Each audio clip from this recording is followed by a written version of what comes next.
धनसम्पदः लक्ष्मीः कौस्तुभपारिजातकसुरा धन्वन्तरिश्चन्द्रमा।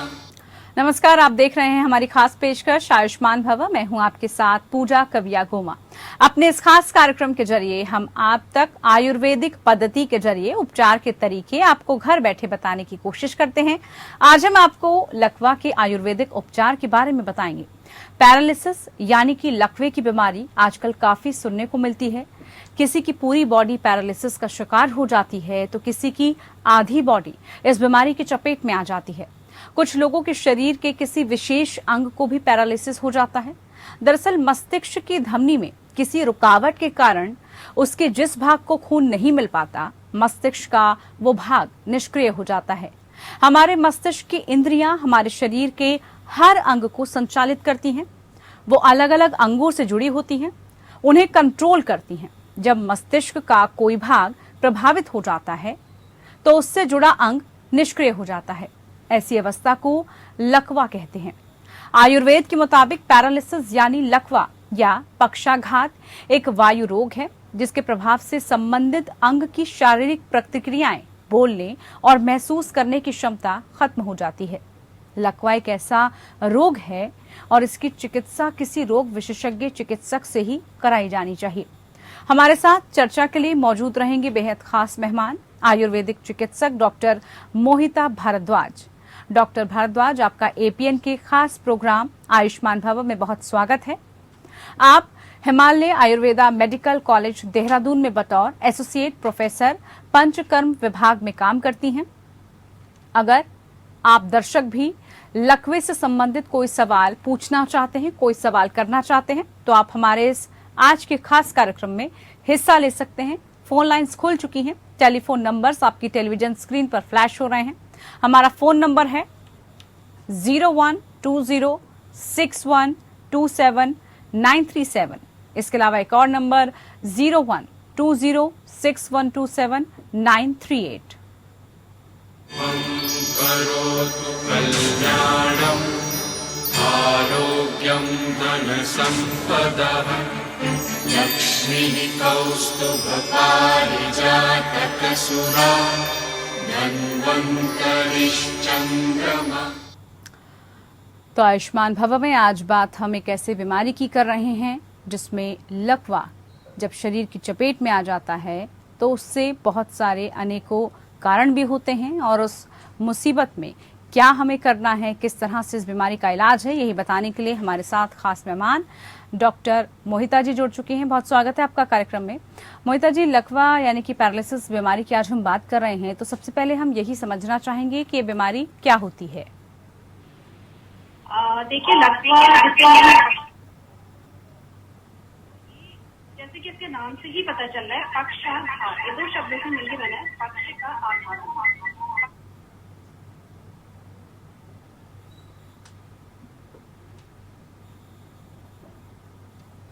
चलिए एक बार फिर से जुड़ने की कोशिश करेंगे उनसे और समझने की कोशिश करेंगे। आज इस खास पेशकश में हम बात कर रहे हैं लकवा बीमारी की।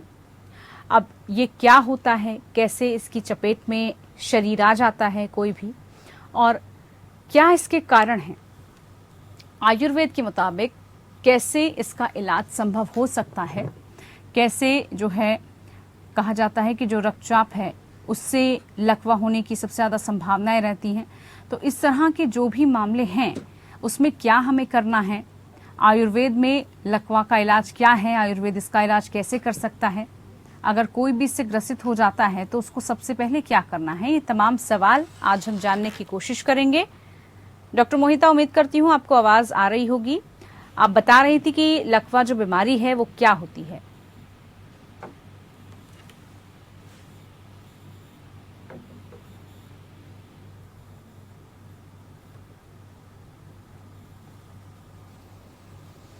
चलिए, थोड़ी सी टेक्निकल इशू, आवाज़ नहीं पहुंची उन तक, फिर से जुड़ने की कोशिश करेंगे। जो दर्शक इस दौरान कार्यक्रम में अभी जुड़े हैं और अगर वो इस कार्यक्रम को देखकर कुछ भी सवाल इस बीमारी से रिलेटेड आप पूछना चाहते हैं तो कार्यक्रम में जुड़कर आप ज़रूर हम तक अपनी बात पहुंचा सकते हैं। ये मंच आपका है। इसीलिए हम चाहते हैं कि आप इस बीमारी से जुड़ा कोई भी जो सवाल है, आपको लगता है कि खान पान से लेकर कैसी दिनचर्या होनी चाहिए और आखिरकार ये बीमारी है क्या, क्योंकि आजकल हम देख रहे हैं कि इस तरह की रूटीन लाइफ हो गई है लोगों की। किसी भी शख्स को हम देखते हैं कि हार्ट अटैक के बाद लकवा ग्रसित वो हो जाता है, पैरालिसिस उसको हो जाता है, शरीर का कोई अंग काम करना बंद कर देता है। कई लोगों का आधा शरीर या कई लोगों का कोई शरीर का एक ऐसा पार्ट होता है जो लकवाग्रस्त हो जाता है और उसके बाद उसका वो शरीर ना तो बोलने लायक, काम करने लायक, यानी कि किसी भी लायक वो शरीर का हिस्सा नहीं रहता है। अब ऐसे में इलाज इसका कैसे संभव है, आयुर्वेद इसको लेकर क्या कहता है? चलिए, हमारे साथ डॉक्टर जुड़ चुके हैं, मोहिता जी। मोहिता जी, अब एक बार फिर से समझना चाहेंगे आपसे, लकवे की बीमारी को आखिरकार आयुर्वेद कैसे समझता है, उसके बारे में आयुर्वेद क्या कहता है? देखिए, लकवा जो है आम भाषा का शब्द है।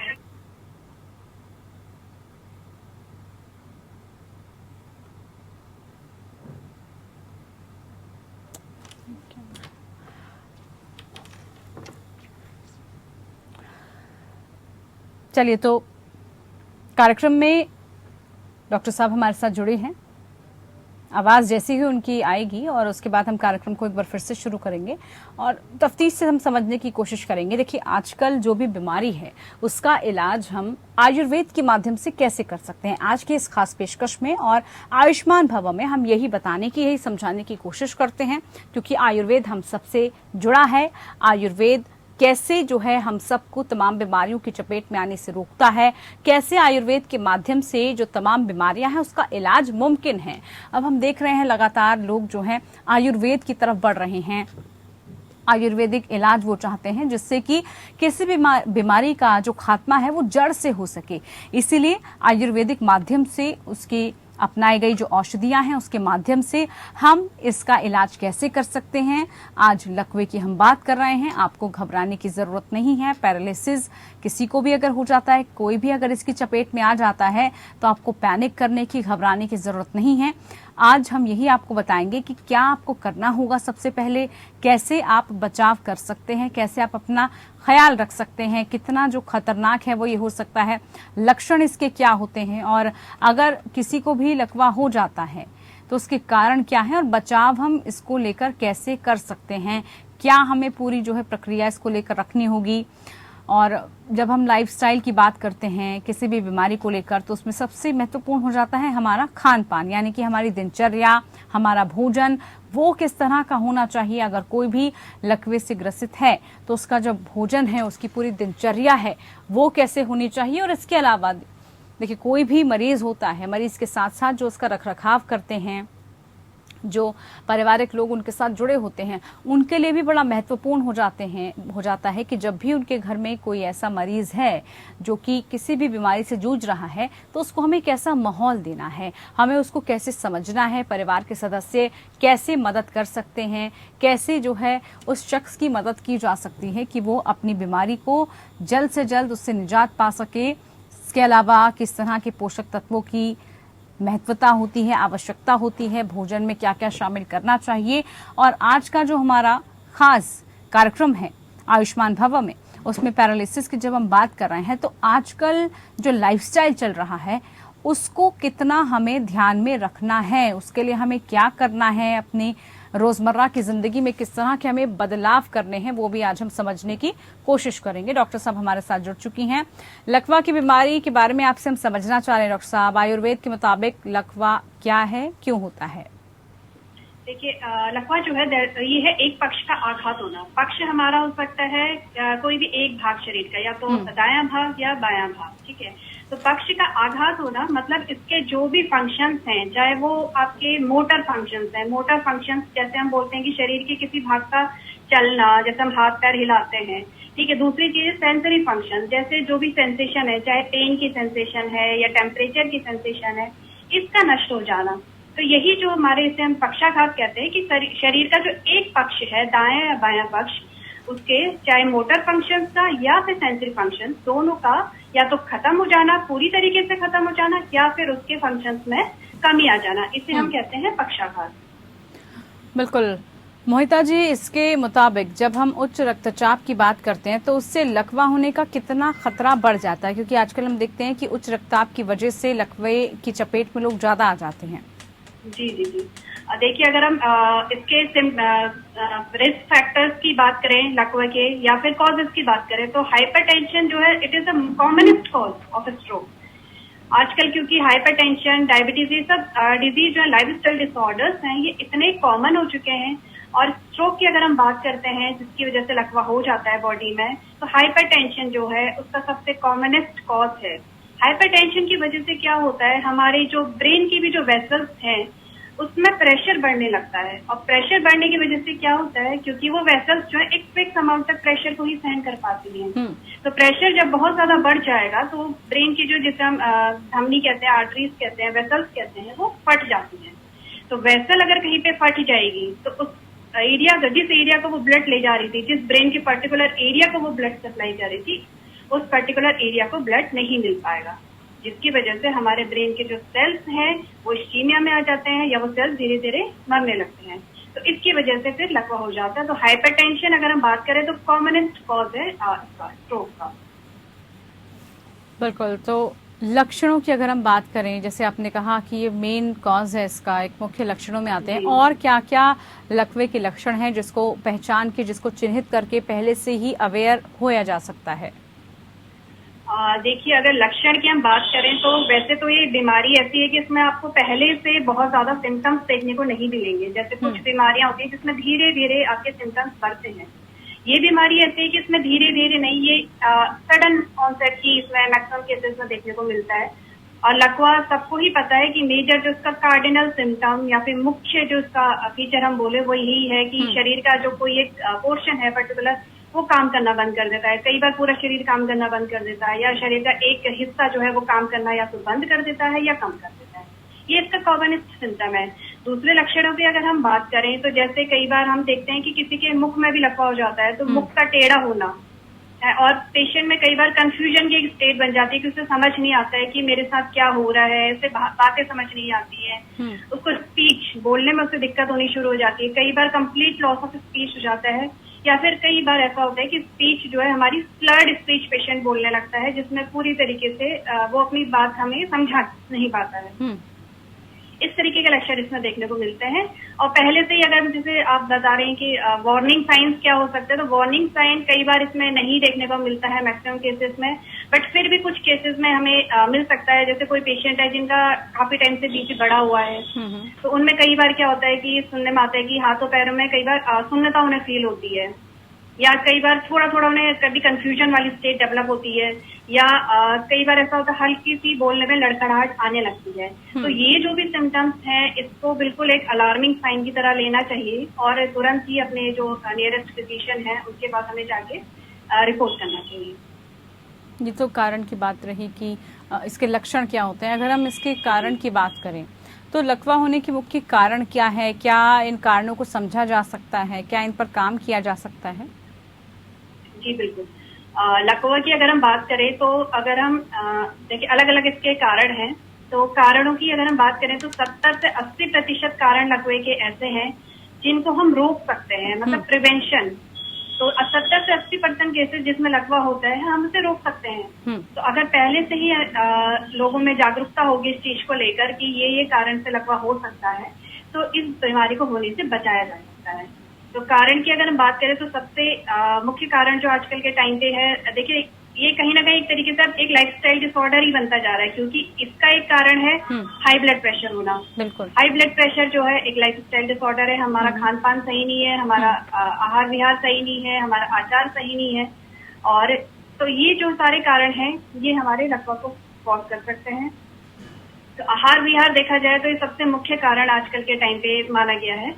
दूसरी चीज ये है कि 80% केसेस में क्या होता है, ये ड्यू टू इस्कीमिया डेवलप होता है ना, और कुछ केसेस में हेमोरेजिक होता है। तो एक्सीडेंटल इंजरीज की वजह से भी कई बार लकवा देखने को मिलता है। उसे हम बहुत ज्यादा बचा नहीं सकते, लेकिन मोस्ट कॉमन कॉज जैसे डायबिटीज है, हाइपरटेंशन है, या बहुत ज्यादा मोटापा है, या खून में कोलेस्ट्रॉल का बढ़ जाना है, तो ये जो है सबसे मुख्य कारण आजकल के समय में लकवा के हैं। बिल्कुल मोहिता जी, एक कॉलर हमारे साथ जुड़े हैं गुजरात से, चंद्रभान जी, उनसे उनका सवाल पूछ लेते हैं। चंद्रभान जी पूछिए, आयुष्मान भव में आप जुड़ चुके हैं, क्या आप पूछना चाहते हैं? Thank you madam. मेरा ये सवाल है कि अगर कोई की अगर परिस्थिति आ जाती है अगर, तो जी क्या मेरी आवाज आ रही है क्या? हाँ जी बोलिए। जी जी। कि अगर लकवे की परिस्थिति आ जाती है तो उस केस में हमारे पास कितना टाइम रहेगा जिसमें हम पेशेंट को रिकवर कर सकते हैं? और जो बेसिक इसका है, जैसे अभी आपने बताया हाइपरटेंशन है वो जो बताया, तो उसमें हमें आयुर्वेदिक पॉइंट ऑफ व्यू से हमारे लाइफस्टाइल में क्या ध्यान रखना चाहिए, क्या खाना चाहिए जिसकी वजह से हमें खासतौर पे एज 40-45 के बाद हमको इस तरह की परिस्थिति का सामना कम करना पड़े? ऐसा बिल्कुल बड़ा इंपॉर्टेंट क्वेश्चन है ये मोहिता जी। हाँ जी। देखिए, सबसे पहले जो बात इन्होंने करी कि कितना हमारे पास टाइम होता है, तो लकवा जो है दिस इज एक अगर बताई जाए तो एक इमरजेंसी सिचुएशन है। तो जितनी जल्दी से जल्दी आप पेशेंट को लेकर हॉस्पिटल जाएंगे, क्योंकि हमारा जो ब्रेन है उसको प्रॉपर अमाउंट में ऑक्सीजन और ब्लड सप्लाई कंटिन्यूस चाहिए। कुछ ही सेकंड्स में ब्रेन की जो सेल्स हैं वो डेड होने लगती हैं। तो अगर हम पेशेंट को हॉस्पिटल ले जाने में हम लेट करेंगे या इमरजेंसी मैनेजमेंट में हम लेट करेंगे, तो धीरे धीरे वो सेल्स जो है ब्रेन की वो मरने लगेंगी। तो कायदे से देखा जाए तो इमरजेंसी सिचुएशन और हमारे पास कुछ ही मिनट से कुछ ही घंटे होते हैं हम पेशेंट को हॉस्पिटल ले जाने के लिए। जितनी जल्दी हम ले जाएंगे उतनी ज्यादा पेशेंट को फायदा मिलेगा। अगर हम लेट करेंगे, हम 1 दिन बाद ले जाएंगे, 2 दिन बाद ले जाएंगे या बहुत घंटे बाद ले जाएंगे, तो पेशेंट रिकवर हो जाएगा, लेकिन हो सकता है वो अपनी पहली जैसी स्थिति में ना आ पाए। और वहीं अगर हम कुछ ही घंटे में पेशेंट को ले जाएंगे तो पेशेंट जो है नॉर्मल स्थिति में फिर से वापस आ जाते हैं। दूसरी बात, जैसे इन्होंने हाइपरटेंशन की करी। हाइपरटेंशन देखिए ये लाइफस्टाइल रिलेटेड डिसऑर्डर है, और आयुर्वेद में अगर हम देखें तो सबसे पहला जो आयुर्वेद का उद्देश्य बताया गया है वो है स्वस्थ स्वास्थ्य रक्षणम, मतलब स्वस्थ व्यक्ति के स्वास्थ्य की रक्षा करना। तो आयुर्वेद में जैसे आहार विहार का हमें बताया गया है कि किस तरीके का एक आम इंसान का आहार विहार होना चाहिए, पेशेंट का नहीं, एक आम इंसान का आहार विहार कैसा होना चाहिए कि उसे जो है बीमारी ना हो। सबसे मुख्य कारण है आजकल जो हमारा खान पान है वो बहुत खराब हो चुका है। आहार विहार की अगर हम बात करें तो हमें लघु भोजन करना चाहिए, सुपाच्य भोजन करना चाहिए। अगर हमें भूख ना लगी हो या पहले का हमारा जो खाया हुआ भोजन है वो हमारा नहीं पचा है तो हमें भोजन नहीं करना चाहिए। इसके अलावा बासी भोजन करना, फ्रिज में रखा हुआ ठंडा बासी खाना खाना या प्रोसेस्ड फूड आइटम खाना और जंक फूड खाना, पिज्जा है, बर्गर, इस तरीके की चीजें खाना, ये सभी हाइपरटेंशन के कारण है। तो आयुर्वेद में सभी चीजें मना करी गई हैं। अब विहार की अगर हम बात करें कि हमारा डेली रूटीन कैसा होना चाहिए, तो आयुर्वेद में बात करी गई है ब्रह्म मुहूर्त में उठने की। तो ब्रह्म मुहूर्त जो होता है वो लगभग एक अप्रॉक्स अगर हम ले लें तो 4 बजे से शुरू होता है और 5-5:30 बजे खत्म हो जाता है। तो आजकल हम देखें दिनचर्या में तो ये जो दिनचर्या है बहुत ही कम लोग फॉलो कर रहे हैं, और जो लोग फॉलो कर रहे हैं वो कहीं ना कहीं हेल्दी है। रात्रि जागरण आयुर्वेद में बिल्कुल मना किया गया है कि लेट नाइट नहीं करना है। अब हम आजकल देखें तो स्टूडेंट लाइफ से ही रात्रि जागरण शुरू हो जाता है, और ये चाहे ऑफिस में काम करने वाले हैं या जो भी लोग हैं, ये एक लाइफस्टाइल बन चुका है कि लेट नाइट तक जगना है, लेट नाइट तक काम करना है और सुबह मॉर्निंग में लेट उठना है। तो ये सारे कारण हमारे हैं जो आयुर्वेद में मना किया गया है कि आप टाइम पे सोएं, टाइम पे उठें। इसके अलावा नियमित व्यायाम करते रहें। बहुत ज्यादा विग्रस एक्सरसाइज भी नहीं करनी है, लेकिन नियमित रूप से हल्का व्यायाम हमें करना है। तो इन सभी कारणों को अगर हम ध्यान में रखेंगे तो इस तरीके के डिसऑर्डर्स जो हैं वो नहीं होंगे। बिल्कुल बड़ा अहम है ये। इसके अलावा अगर हम बात करें पंचकर्म की, तो पंचकर्म की जो विधि है उससे लकवे के मरीजों को कितना फायदा होता है, ये किस तरह से पूरी प्रक्रिया होती है? देखिए, पंचकर्म चिकित्सा की अगर बात करी जाए तो एक डेटा के अनुसार ये कहीं देखा गया था कि लकवे के जितने भी मरीज हैं उनमें से लगभग 50 से 60% जो मरीज हैं वो कहीं ना कहीं किसी आयुर्वेदिक फिजिशियन को दिखाने आते हैं, लाइक किसी भी स्टेट, मतलब किसी भी अपने डिजीज के स्टेट में। तो उसमें से मैक्सिमम जो हमारा पेशेंट है वो पंचकर्म चिकित्सा के लिए आता है। पंचकर्म में देखिए बहुत तरीके की चिकित्सा होती है। जैसे अगर हम सिर्फ बात करें, स्नेहन चिकित्सा से इसकी शुरुआत करी जाती है।